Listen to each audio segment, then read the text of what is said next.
Dear students, నిన్న అనగా 24 May 2026న యూపీఎస్సి సివిల్ సర్వీసెస్ యొక్క ప్రిలిమినరీ ఎగ్జామినేషన్ నిర్వహించింది.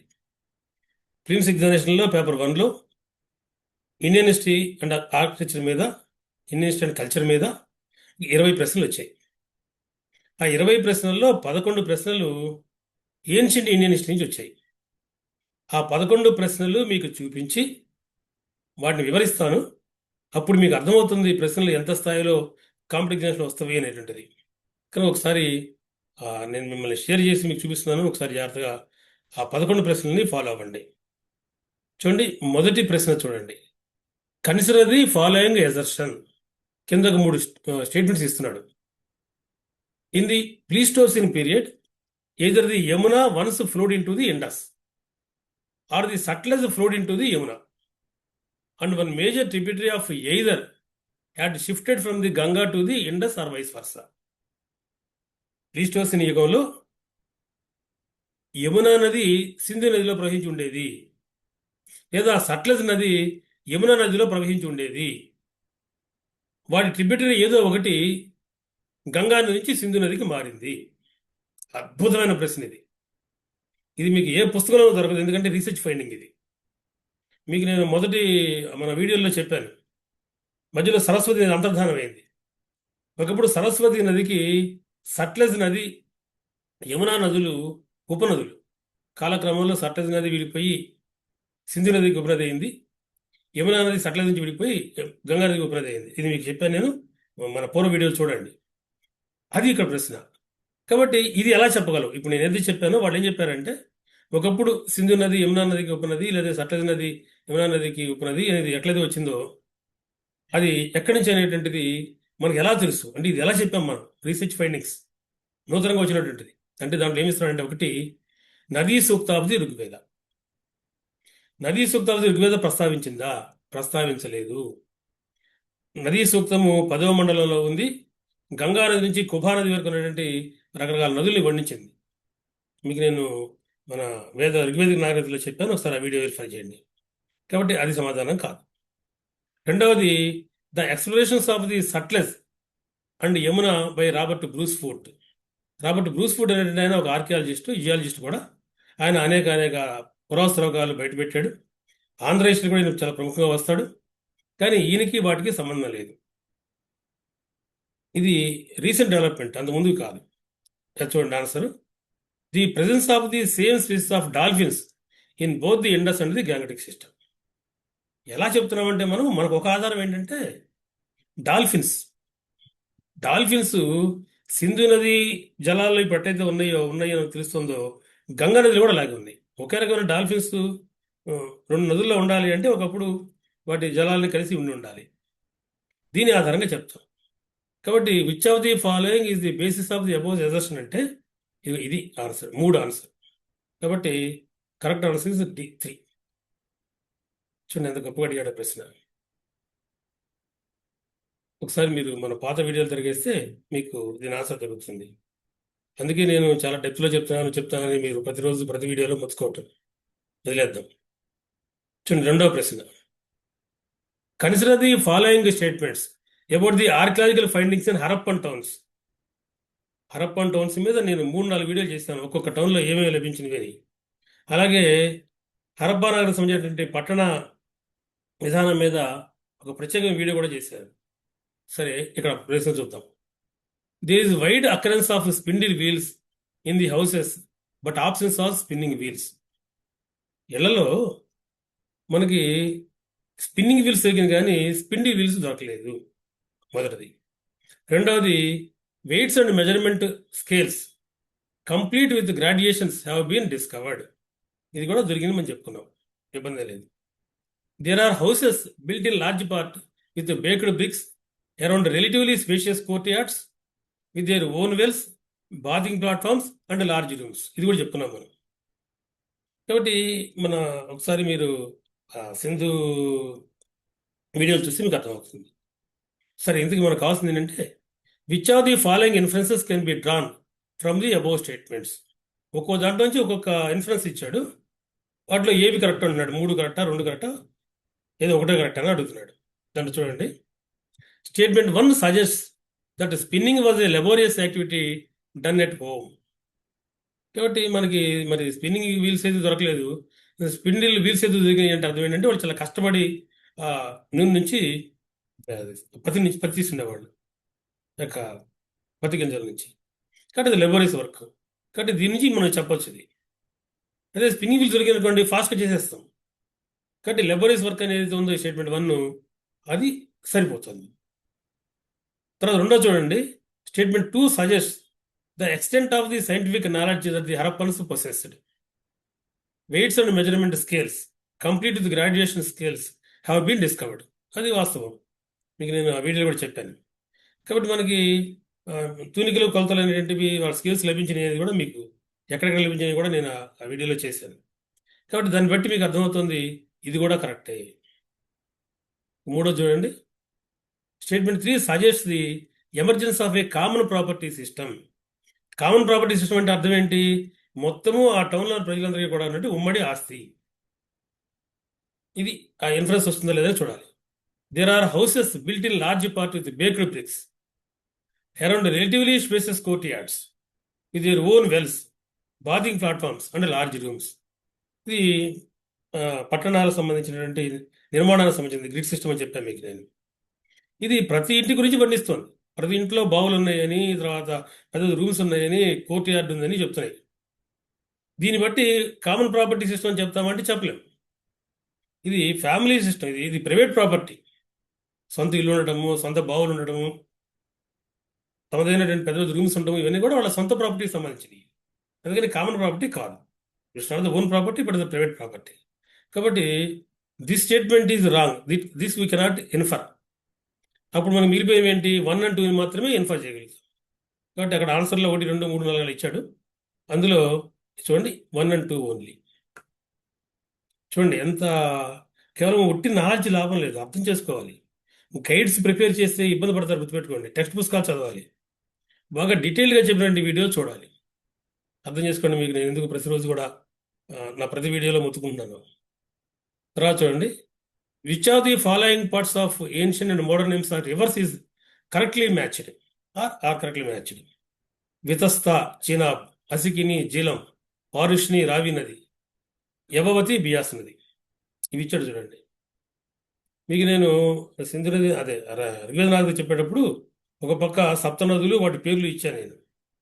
వీడియో ఒకసారి మళ్ళీ చూడండి. దాన్ని కూడా చూడండి. ఇక్కడ వితస్త అనేది జీలం నదికి ఆనాటి పేరు, అసికిని ఆనాటి చీనాబుకి పేరు. అంటే మీకు 5 తెలిస్తే లాభం లేదు, 7 తెలిస్తే లాభం లేదు. దేనికి ఏ పేరు కూడా తెలియాలి, కంటోపాఠం చేయ తప్పదు కొన్నింటిని. కాబట్టి ఈ 2 తప్పు. పారుష్ని నది, రావి నది. నిజానికి పారుష్ని నది ఒడ్డునే దశరాజ యుద్ధం, బ్యాటిల్ ఆఫ్ 10 Kings జరిగిందని మీకు నేను ఆ వీడియోలో కూడా చెప్పాను. ఇది కరెక్ట్. యవవతి బియాస్, అంటే బియాస్కి విపాస్ అనే పేరు ఉంది, కొన్ని చోట్ల యవవతి అనే పేరు కూడా మనకు కనపడుతుంది. కాబట్టి చూడండి, మీకు ఇది తెలుసు కాబట్టి 2 నదులు ఇస్తున్నాడు కాబట్టి 3, 4 కరెక్ట్. ఈ 2 మీకు చాలా స్పష్టంగా తప్పని తెలుసు చదివిన వాళ్ళకి. అసికిని అంటే చీనాబు, జీలం అంటే Vitasta. So answer is obvious. Correct answer is 3 and 4. చూడండి, మనం ఎంత లాజికల్గా ఆలోచించి మనకు తెలిసిన దాన్ని ఇన్ఫర్ చేసి చెప్పాల్సి ఉంటుందో. మల్టిపుల్ చాయిస్ క్వశ్చన్స్ కదా అని చెప్పేసి మీరు కట్టి కొట్టేసి లాభం లేదు. అది టెక్స్ట్ బుక్స్ చదవాలి, మంచి మంచి వీడియోలు వినాలి. అలా ఇంకో క్వశ్చన్ చూడండి, చాలా beautiful question. In which one among the following text does the term kshetrapatni మిసెస్ ఆఫ్ ది ఫీల్డ్ ఆరిజినేట్? క్షేత్రపత్ని అనే పదం మొట్టమొదటిసారిగా ఎక్కడ కనపడుతుంది అంటే ఏ పుస్తకంలో కనపడుతున్నాడు? క్షేత్రపత్ని, మినిస్టర్ ఆఫ్ ది ఫీల్డ్, వ్యవసాయ భూమి మీద మిస్సెస్ ఆఫ్ ది ఫీల్డ్, క్షేత్రపత్ని భార్య అంటే ఆమె ఆ స్త్రీ, ఆ క్షేత్రానికి సంబంధించిన స్త్రీ. చూడండి, ఋగ్వేదం గురించి నేను పదే అప్పుడు ఏం చెప్పానంటే అప్పటికి ల్యాండెడ్ ప్రాపర్టీ లేదు. ఋగ్వేద ప్రజలు పశుపోషణ ప్రధానమైన వృత్తి కలిగిన వాళ్ళు కాబట్టి ఇంకా అప్పటికి వ్యవసాయం పెద్దగా రాలేదు. కాబట్టి ఋగ్వేదంలో ఇది ఉండడానికి అవకాశం లేదు, తీసేయండి. అథర్వవేద, మరి మలివేద కాలం వచ్చేప్పటికి పెద్ద ఎత్తున వ్యవసాయం వచ్చేసింది. మీకు నేను మలివేద కాలం ప్రారంభం యొక్క వీడియో మీరు చూస్తే మీకు అర్థమవుతుంది. అట్లాగే అష్టాధ్యాయి, ఈ అష్టాధ్యాయిని తర్వాత రోజుల్లో పతంజలి రచించిన పుస్తకం. అదొక వ్యాకరణ గ్రంథం. అర్థశాస్త్ర ఆర్యచాణక్యుడు మౌర్యయుగం. ఇంకా ఆ రెండు టాపిక్స్ మనకు అవ్వలేదు. నేను ప్రస్తుతం బౌద్ధ మతం గురించి మీకు వీడియో చేస్తున్నాను. రాబోయే రోజుల్లో కూడా చెప్తాను. ఇక్కడ మొత్తం మీద మీకు ఏమర్థమవుతుందంటే ఋగ్వేదం అయితే కాదు, ప్రాచీనంగా కాబట్టి మలివేద కాలం నాటికే వ్యవసాయం ముఖ్యత అయిపోయింది కాబట్టి అథర్వవేద ఆన్సర్. కాబట్టి గోపత బ్రాహ్మణ అనే బ్రాహ్మణం కూడా దానికి ఉంది. కాబట్టి అథర్వవేద దీని ఆన్సర్ అవుతుంది. కనుక చూడండి ఎంత బాగా అంత అద్భుతంగా ప్రశ్నిస్తారో చూడండి. ఇది యూపీఎస్సీ స్థాయి ఎలాగే ఉంటుంది, మీరు గ్రూప్ 1 స్థాయి అలాగే ఉంటుంది, గ్రూప్ 2 కూడా కొన్ని ప్రశ్నలు ఈ స్థాయిలో వస్తున్నాయి డైటూస్ వచ్చినప్పుడు ఎక్కువ. అందుకే నేను పదే పదే పదే పదే చెప్తున్నాను, మొత్తం వీడియో జాగ్రత్తగా వినండి, నోట్స్ రాసుకోండి, మంచి మంచి పుస్తకాలు చదవండి, not the guides. Consider the following statements about the Rigvedic period. Irrigation from wells allowed agriculture to expand away from floodplains and strips on the river margins into the present Punjab and Haryana plains, having undergone the water levels reasonably close to the surface. Drought animal power was employed to drop water off the wells. ఒకటి ఏంటంటే ఈ agriculture practice కొరకు ఎక్కడైతే flood planes ఉన్నాయో, ఈ వరదకు గురయ్యేటువంటి planes ఉన్నాయో అక్కడ నుంచి మీకు ఒకసారి తెలుగులో కూడా ఒకసారి ఇది ప్రశ్న చూపిస్తాను, కొంచెం క్లియర్గా ఉంటుంది. అంతే, మీకు ఇవన్నీ కూడా మీకు డిస్క్రిప్షన్లో పెట్టేస్తాను, ఒకసారి మీరు చూడండి. ఇది చూడండి, ఇది 5వ ప్రశ్న. బావుల ద్వారా సాగునీరు అందించడం వల్ల వ్యవసాయం వరద మైదానాలు, నదీ తీర ప్రాంతాలకు పరిమితం కాకుండా భూగర్భ జలాలు ఉపరితలానికి సమీపంగా ఉన్న నేటి పంజాబు మరి హర్యానా మైదానాల వరకు విస్తరించింది. బావుల నుండి నీటిని పైకి తీయడానికి భారవాహక జంతువులను ఉపయోగించేవారు. ఇది ఇస్తున్నాడు. కాబట్టి మరి ఈ రెండింటి నుంచి ఈ రెండు ఉన్నాయి, ఈ రెండు మనకి మ్యాటర్ సమాచారం అయితే ఉంది. అందులో చూడండి, పై ప్రకటనలకు కింది సమాచారాలు ఏవి మద్దతు ఇస్తాయి. ఋగ్వేదంలో నీటిని పైకి తీయడానికి అశ్వచక్ర మరియు ఆభా చక్ర వాడినట్టుగా ఆధారాలు ఉన్నాయి. రెండవది, ఋగ్వేదంలో పరసు అంటే కొడవలి అంటే గొడ్డలి, దాత్ర అంటే కొడవలి వంటి పనిముట్ల వినియోగం ప్రస్తావించబడింది.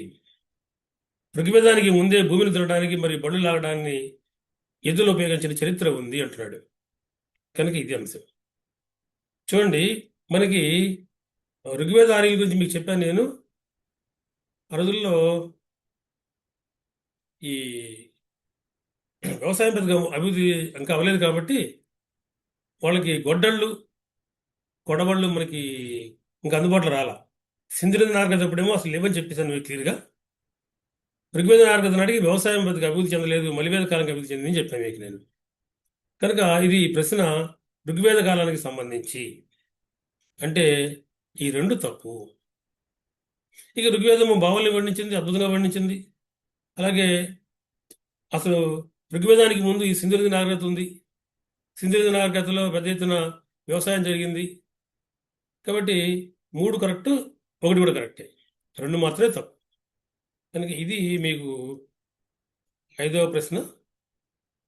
ఇచ్చినటువంటి 11 ప్రశ్నల్లో ఒకసారి మీరు మన వీడియోలో ఒకసారి మీరు వింటే మీకు అర్థమవుతుంది. నేను ఈ పేపర్ రాకముందే ఆ వీడియోలు చేశాను. ఈ డెప్త్ నాకు తెలుసు. నాకు 45 ఏళ్ళ ఎక్స్పీరియన్స్ ఉంది. నేను 1987లో ఐఏఎస్ ఇంటర్వ్యూకి వెళ్ళాను. అప్పటి నుంచి క్లాసులు చెప్తున్నాను. అందువల్లే మీకు నేను ప్రతిసారి నేను ఫస్ట్ టైం వీడియోలు చేయటం. ఇంతకుముందు ఇప్పుడు వీడియోలు చేయలేదు, క్లాసులు చెప్పేవాడిని అంతే. ఇప్పుడు ఇక నేను ఇన్స్టిట్యూట్ పక్కన పెట్టేసి అందరికీ, ప్రజలందరికీ కూడా నేను ఆ సబ్జెక్ట్ అందించాలనే ఉద్దేశంతో చేస్తాను తప్పితే నాకే స్వార్థం లేదు.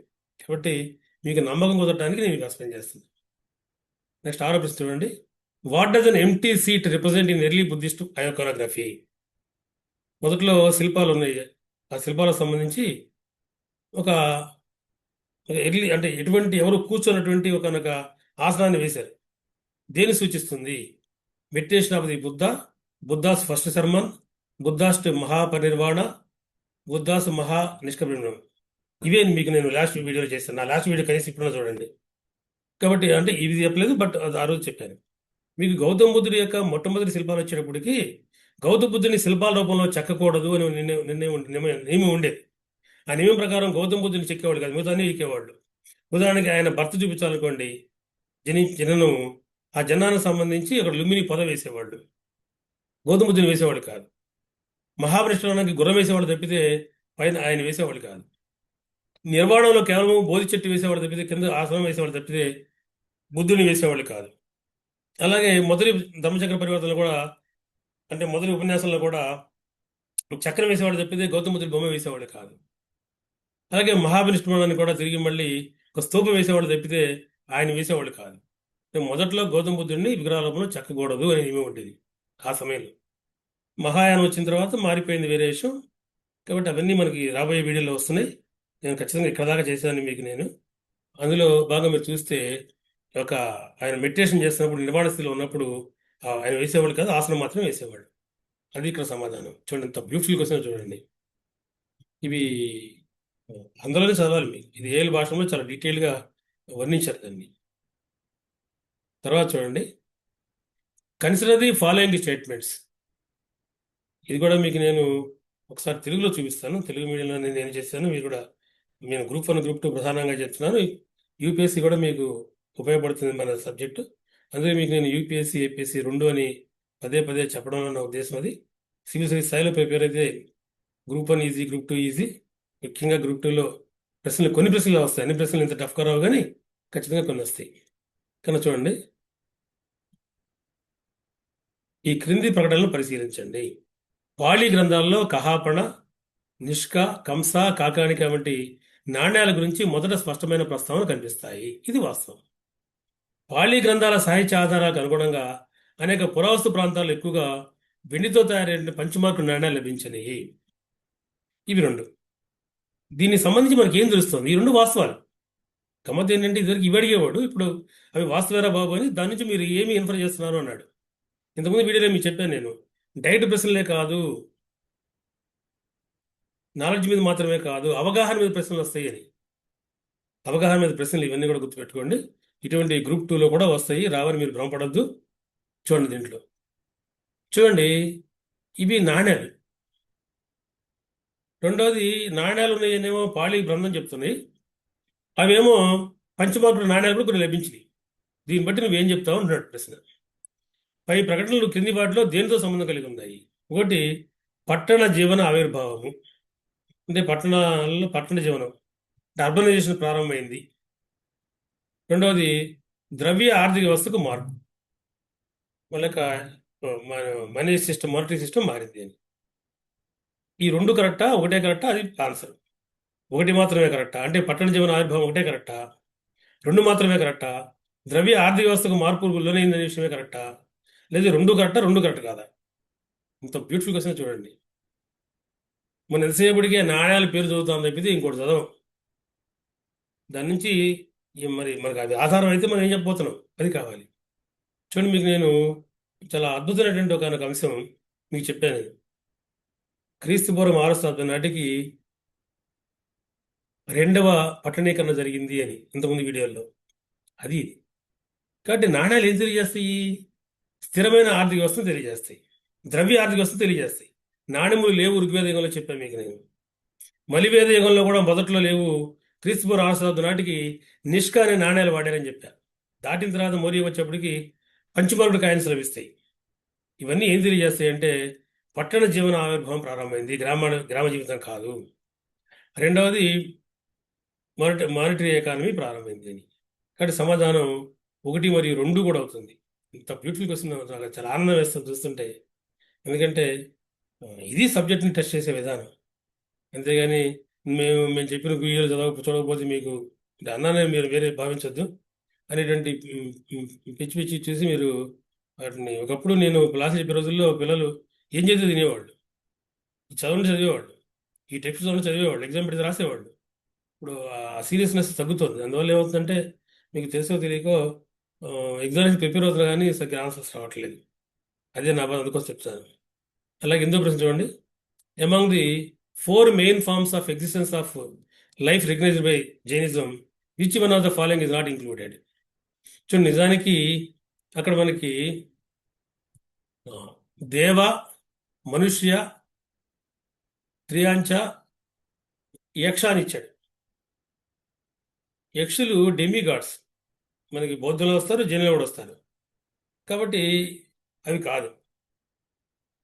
దాంట్లో ఏది ఇంక్లూడ్ కాలేదు అంటే మనకి యక్ష అనేటువంటిది ఇంక్లూడ్ కాలేదు. నిజానికి నరకి అనేటువంటిది ఉండేది. మీకు జైనిజం నేను ఇంకా చెప్పలేదు. ఇప్పుడు దాకా చెప్పింది మీకు ఆల్రెడీ వీడియోలు వచ్చేసినాయి. మనం ఆ ప్రాసెస్లో ఉన్నాం. బౌద్ధంలో ఉన్నాం. వచ్చే కొద్ది జైనం వస్తుంది, అప్పుడు ఇవి కూడా వస్తాయి మీకు.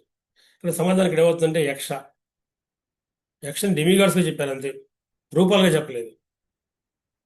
అది ఇక్కడ ప్రశ్న. అలాగే 9వ ప్రశ్న చూడండి.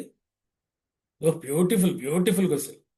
ఆంధ్ర హిస్టరీలో దీని మీద కనీసం 5 నిమిషాల క్లాస్ ఉంటుంది. Which are the following statements Amaravati stupa and its relief sculptures are correct? ఇది శాతవాహన యుగానికి సంబంధించింది. అమరావతి, సాంచి ఈ స్తూపాలన్నీ శాతవాహన యుగంలో కట్టబడ్డాయి. It was located in the lower Krishna valley, మనకు తెలుసు. In India it was next only to the Sanchi stupa in size, correct. Sanchi stupa కూడా శాతవాహన యుగంలో కట్టబడింది. The Amaravati school of sculpture made a lasting impact on the later south Indian sculpture and its products were carried to Sri Lanka and south Asia. దుర్మార్గం ఏంటంటే మనవన్నీ అక్కడ ఉన్నాయి, ఇప్పుడు ఇక్కడ లేవు. చాలా బ్యూటిఫుల్ క్వశ్చన్, 3 కరెక్ట్. మీకు మొదటి శతాబ్దం వచ్చేటప్పటికి క్రీస్తకం గాంధార శిల్పరీతి, మధురా శిల్పరీతి, అమరావతి శిల్పరీతి 3 వస్తాయి. అమరావతి శిల్పరీతికి సంబంధించిన ప్రశ్న ఇది. ఈ 3 కరెక్టే. మీకు మళ్ళీ నేను అద్భుతంగా క్లాసెస్లో ఈ విషయాలని కూడా వివరిస్తాను. తర్వాత which of the following temples have a Nagara style or shikhara? అంటే మనకి దేవాలయాల మీద పైన శిఖరాలు ఉంటాయి. అందులో నగరా స్టైల్ శిఖర. మన దేశంలో 3 రకాల నిర్మాణాలు ఉన్నాయి. 1 నగరా స్టైల్, 2 ద్రవిడ స్టైల్, 3 వేసరా స్టైల్. నగరా స్టైల్ అంటే ఉత్తర భారతదేశంలో ఉంటుంది. ద్రవిడ స్టైల్ అంటే ఎక్కువగా దక్షిణ భారతంలో ఉంటుంది. వేసరా స్టైల్ అంటే ఒకవైపున మనకి కర్ణాటక, కొంతవరకు మన ప్రాంతాలలో mix of north and Dravida style ఉంటుంది. ఒక బ్యూటిఫుల్ నిర్మాణాలు అవన్నీ కూడా వాటి గురించి వస్తాయి. ఇక్కడ మనకి ఏమంటాడంటే నగరా స్టైల్ శిఖర్ ఎక్కడ ఉంది అంటున్నాడు. చాలా స్పష్టంగా అందరికీ మేము తర్వాత రోజులు కూడా చెప్తాం. ఎవరైనా చెప్తారు, ఏ పాఠంలో చెప్తారు, దశావతార టెంపుల్ దేవగర్లో మొట్టమొదటిసారిగా శిఖరం కనపడుతుంది. కాబట్టి నగరా స్టైల్లో ఇది ఎవరైనా చెప్పగలుగుతారు. 3వది. కానీ అక్కడ 2 ఆన్సర్లు ఉంటాయి. 1, 2, 2, 3, 3, 3, 4 అనేది. చూడు, ఉట్టి 3 ఇచ్చేసారు చూసారా. కాబట్టి అంతవరకు అందరికీ తెలుస్తుంది. కానీ మనం గుర్తుపెట్టుకోవాల్సి ఉంటుంది, వేసరా స్టైల్లో కొన్ని 2 మిక్స్ అయి ఉన్నాయి. ఆ మిక్స్ అయి ఉన్న వాటిలో తిరిగి మళ్ళీ ఐహోల్, ఈ హుచుమల్లిగా గుడి దేవాలయం, ఈ హుచుమల్లి గుడి దేవాలయంలో మళ్ళీ తిరిగి నగరా స్టైల్లో శిఖర కనపడుతుంది. అది మిక్స్డ్. కాబట్టి సమాధానం 2, 3 అవుతాయి. ఇది అవుతుంది. ఇక విరూపాక్ష దేవాలయము, పట్టడగల్ ఇవన్నీ కూడా పక్కా ద్రావిడ స్టైల్. కాబట్టి అలాగే మలిగెట్టి దేవాలయం కూడా, ఈ 2 పక్కా ద్రావిడ స్టైల్. ఇదేం పూర్తి నగరా స్టైల్, ఇది హాఫ్ నగరా స్టైల్. అడిగింది నగరా స్టైల్ శిఖరం అన్నాడు కాబట్టి సమాధానం 2, 3. రాబోయే క్లాసుల్లో మీకు చాలా డీటెయిల్గా ఫోటోస్ సహా వివరిస్తాను, చూద్దరు కానీ. చివరిగా 11వ ప్రశ్న. Which of the following pairs of kings and is dynasty in early historical Tamil are not correctly matched? అంటే మనకి క్రీస్తకము మొదటి శతాబ్దం నాటికి సంగమ యుగం నడిచింది. సంగమ యుగము నడిచింది. ఆ సంగమ యుగంలో 3 రాజ్యాలు ఉంటాయి: చేర, చోళ, పాండ్య. అసలు పల్లవులు అప్పుడు క్లియర్ తర్వాత వస్తారు. కాబట్టి ఆ చోళ, చేర, పాండ్యాల్లో 3 పేర్లు ఇచ్చి, వాళ్ళ యొక్క ప్రసిద్ధ రాజుల పేర్లు ఇచ్చి ఏవి కరెక్ట్గా ఉన్నాయని అడిగాడు. చూడండి, అందులో సారీ నాట్ కరెక్ట్లీ మ్యాచ్డ్ అన్నాడు. నాట్ కరెక్ట్లీ మ్యాచ్డ్ అన్నాడు, ఏది కరెక్ట్ కాదన్నాడు. చూడండి, చేర సెంగుట్టవాన్, ఇది కరెక్ట్. తర్వాత నెడుంజలియన్ పాండ్య కింగ్, ఇది కరెక్ట్. తర్వాత ఉదయంజరాలు చోళ అనేది కాదు, కరికాల చోళుడు సుప్రసిద్ధి దీంట్లో. కనుక 2 తప్పు, మిగతా 2 కరెక్ట్. అంటే which are the following is not correctly matched. ఇవి 11 ప్రశ్నలు ఇచ్చినవి, ఆన్సర్లు ఇవి. ఒకసారి మళ్ళీ తర్వాత డీటెయిల్గా సార్ చూడండి, డిస్క్రిప్షన్లో మీకు వాటి పెడతాను. ఇది నిన్న కరెక్ట్గా నిన్న పేపర్ ఇది. నేను వీడియో చేయడం ప్రారంభించాను, మనం బోధమతం దాకా వచ్చాం. నేను మీకు మరొక్కసారి ఏం చెప్పబోతున్నానంటే, ఎందుకు నేను అంత డీటెయిల్గా చదవమని పదే పదే మొత్తుకుంటున్నాను అర్థం చేసుకోండి. ఏ గైడ్లు మిమ్మల్ని కాపాడలేవు. టెక్స్ట్ పుస్తకం చదివి గైడ్ చదవండి. వీడియోలు ఏవి ఎక్కువ స్ట్రెంగ్త్ ఉన్నాయని మీరు భావిస్తారో, ఏవి మీకు చాలా డీటెయిల్డ్గా ఉన్నాయో వాటిని ఫాలో అయితే మంచిది. మిగతా 9 ప్రశ్నల్ని మీరు మళ్ళీ ఎక్కువ అయితే వినరు కాబట్టి ఆ, వాటిని నేను నెక్స్ట్ వీడియోలో తెలియజేస్తాను. ప్రస్తుతానికి స్వస్తి. ప్లీజ్ ఈ వీడియో మీకు నచ్చితే సబ్స్క్రైబ్ చేయండి, అలాగే షేర్ చేయండి మీకు తెలిసిన వాళ్ళకి. Like and comment please.